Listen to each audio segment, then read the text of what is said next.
Good morning, everybody. This is Zach Said It Again. I'm your host, Zach Cooley, and today I have with me a very dear friend, a lifelong friend of mine and of my family for generations, Mr. Charles Freeman. Thank you for being with me, Charles. You're welcome, Zach. And we're going to talk about something very special today because this Christmas I received a very special gift. My mother had me save it till last, and I opened it up, and it was an old tattered bowling pin. And, wow! And why that would be important to me is because that my great aunt, my mother's great aunt, the matriarch of our family, really, worked at that bowling alley for 25 years, and Charles, you can attest to this.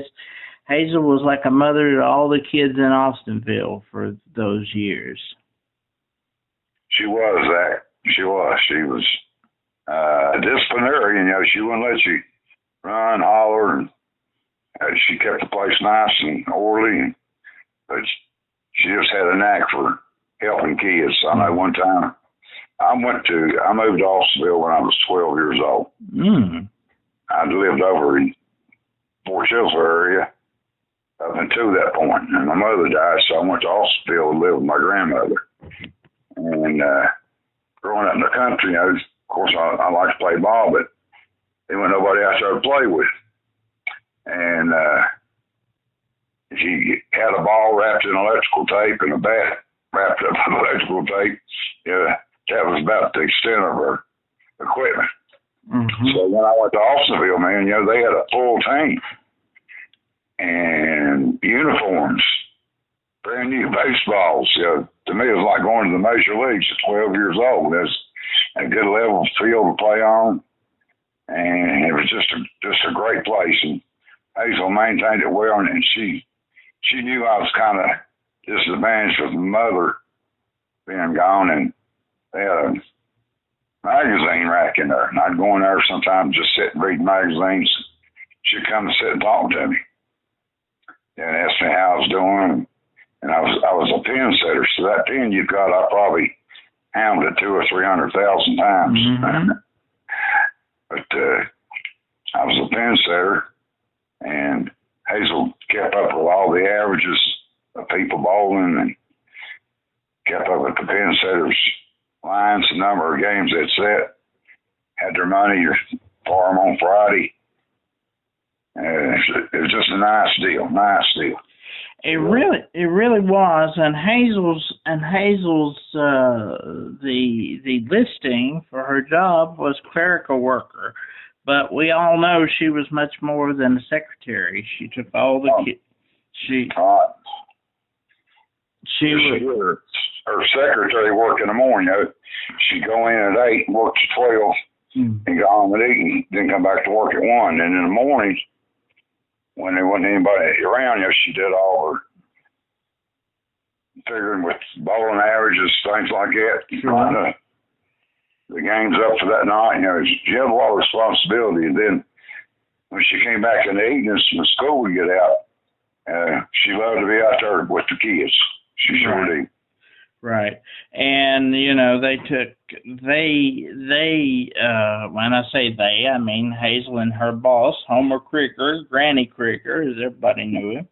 They took the kids swimming to Galax on Fridays, and they saw to all sorts of recreational needs for the kids. They would have dances, they would have Christmas gatherings, and that place, that bowling alley, was the first of its kind in Wythe County. There was no Wytheville Parks and Rec in those days, and there would not have been had it not been for the Austinville Rec Center, because they sort of used that as a sort of a blueprint to prototype to build other rec centers in other parts of the region. And that's why I think it's so sad to just have seen it gone to pot in the last 20 years since the school closed. Yeah, it could be an asset to the community, Zach, if somebody could take it, open it back up. It really, really could. And if I had, you know, as I said in the article, if I had $1 million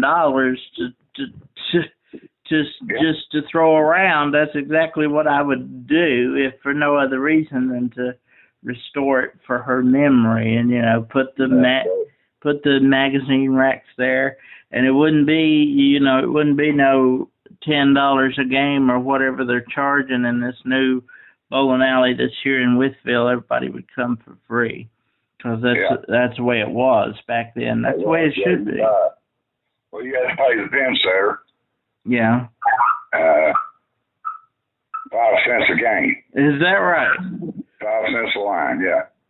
And one night on Friday night, I would sit on both alleys. And one night, I had 56 games. That's how many people had bowled. Both bowled, and anybody could come and bowl. And Monday through Thursday was team bowl. Right. And there was all sorts of teams. There was men and women. There was a little league, right? It sure was. And they had baseball teams. The ball diamond. There was a baseball diamond behind Hazel's house where she lived. That is now where a water treatment plant sits, unfortunately. Right. Back then, that was where the men played. The men had a team in Austinville. Right. That was big field. But the rec center, you know, that's small. It was great for the kids. Great for the kids. Yeah. Well, that was, and that was also the site years later when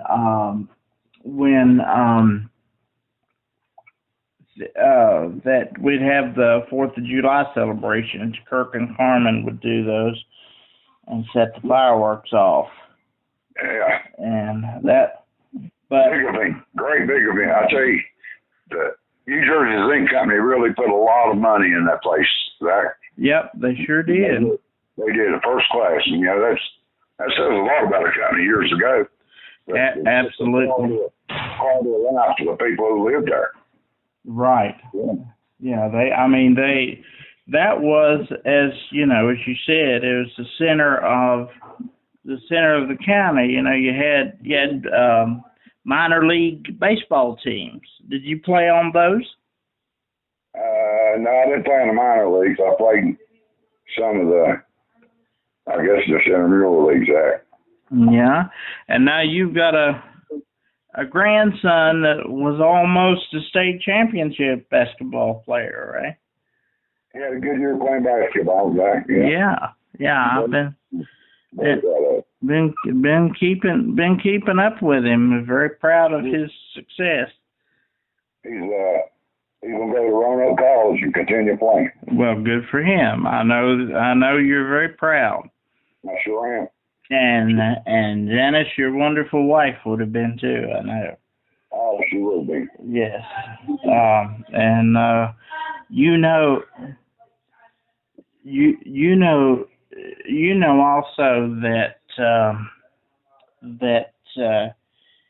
Hazel and I had a very special bond. You know how important. This week, in fact, on the 6th, she's been gone 24 years.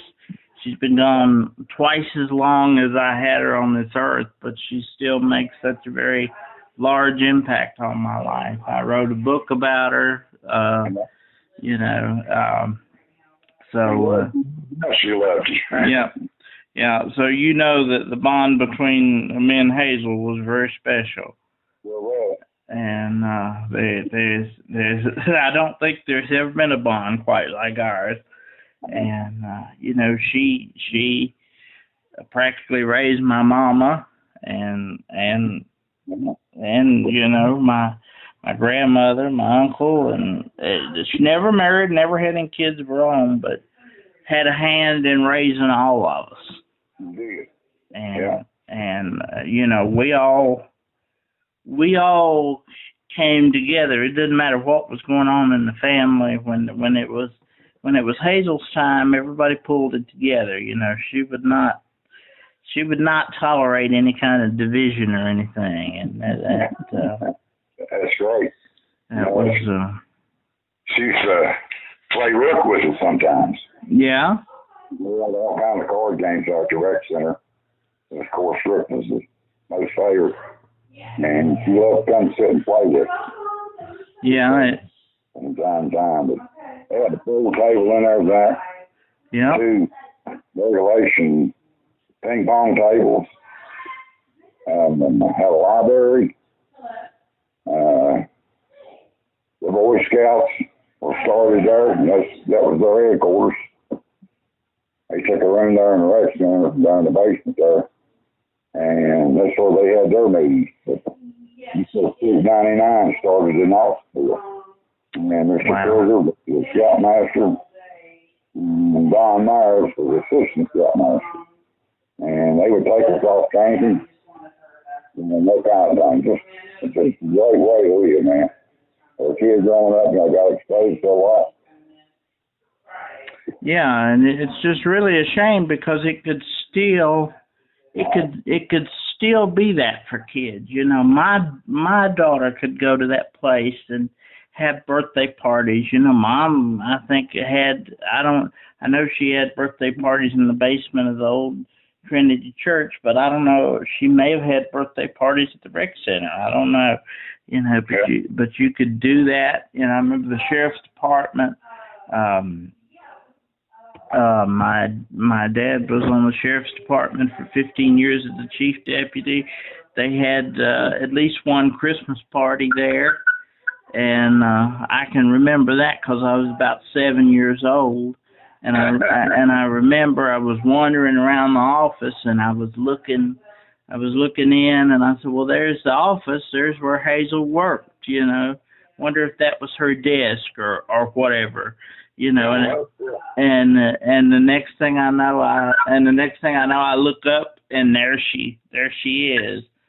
And she had come in, and she showed me the office and told me about her work, and we went to the pool table and played pool as well as I knew it at 7 years old, but that's one evening I'll never forget, and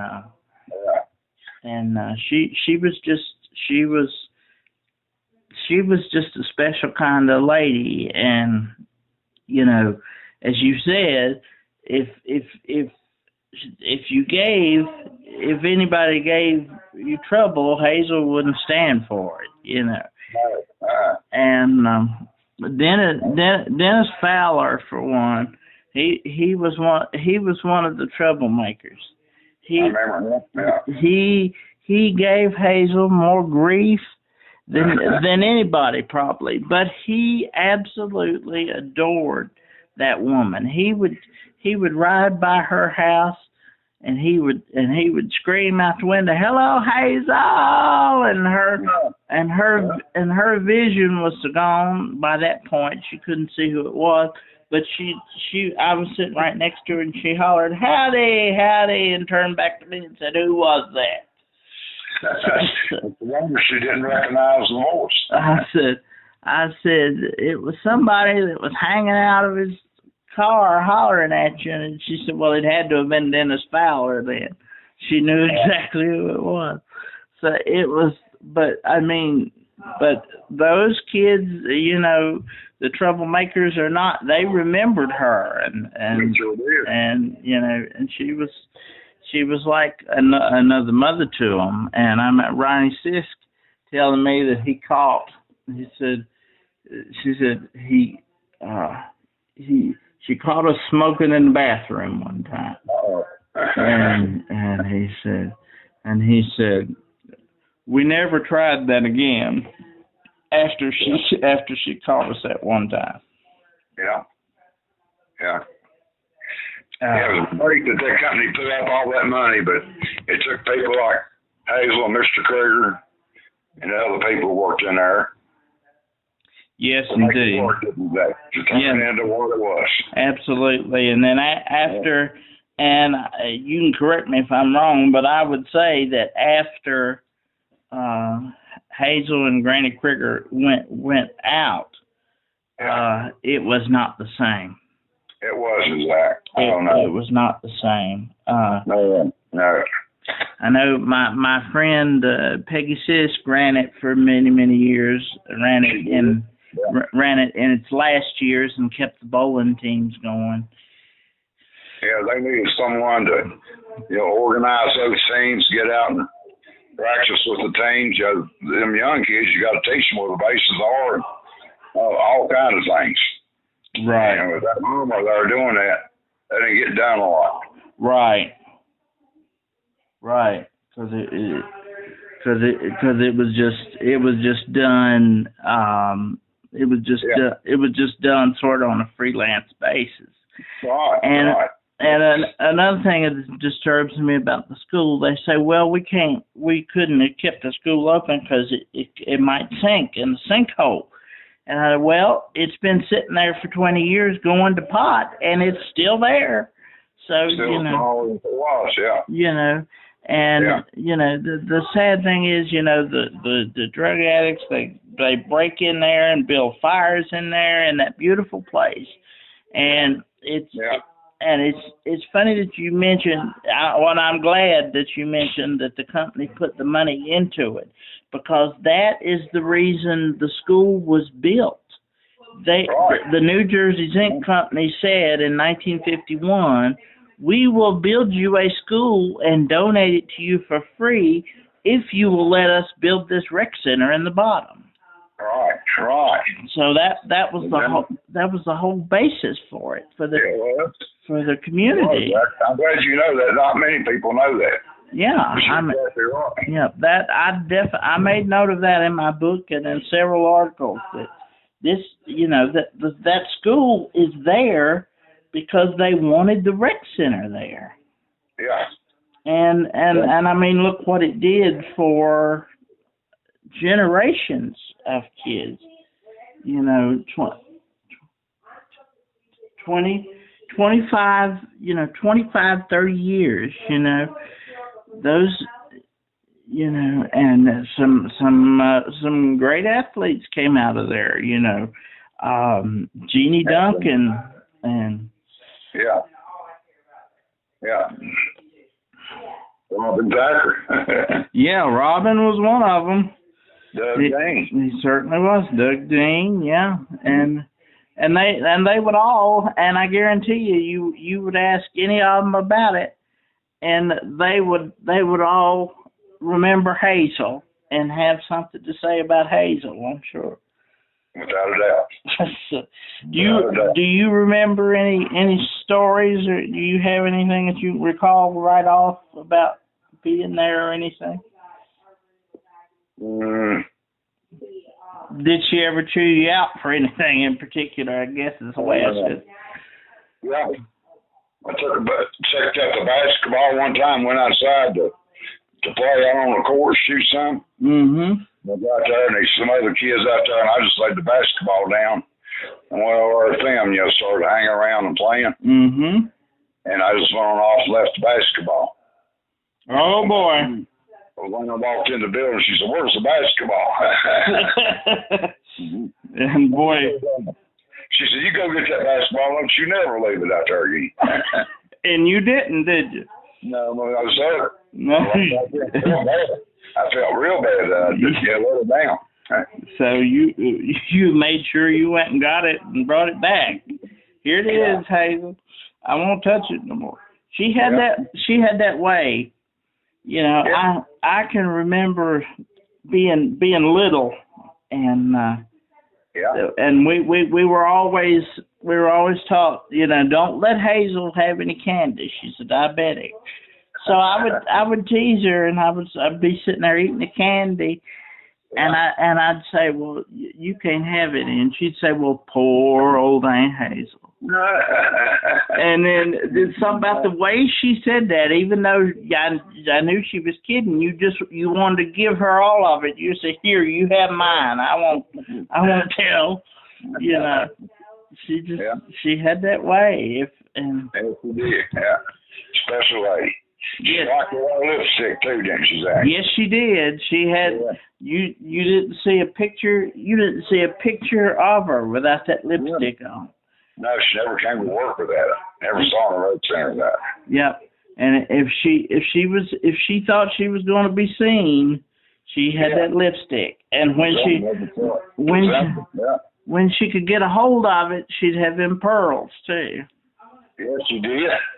Yeah. Yeah, I remember them. Yeah. And that was back in the day when ladies dressed like ladies, you know. Right. That's also something to be said for that time period. It is, yeah. You know, Hazel would not believe these young women coming into Walmart in their pajamas and their hair pulled back and all that. Yeah. You know, Hazel had no curl to her hair whatsoever, and she could, you know, to those ladies in those days, your hair wasn't done unless you had it curled. So she slept in curlers I don't know how many nights and could not get it to curl for anything in this world. But she never give up trying, that's for sure. She never give up trying.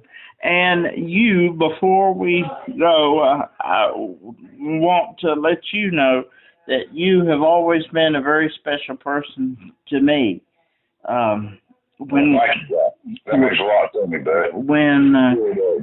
When we get together, we always talk about real things, and always talking about Hazel is something that'll bring a smile to my face. Very important, lady. Yeah. Very important conversation to have. You're right. Indeed. Yes, indeed. Well, it's been great talking to you. I really appreciate you doing this.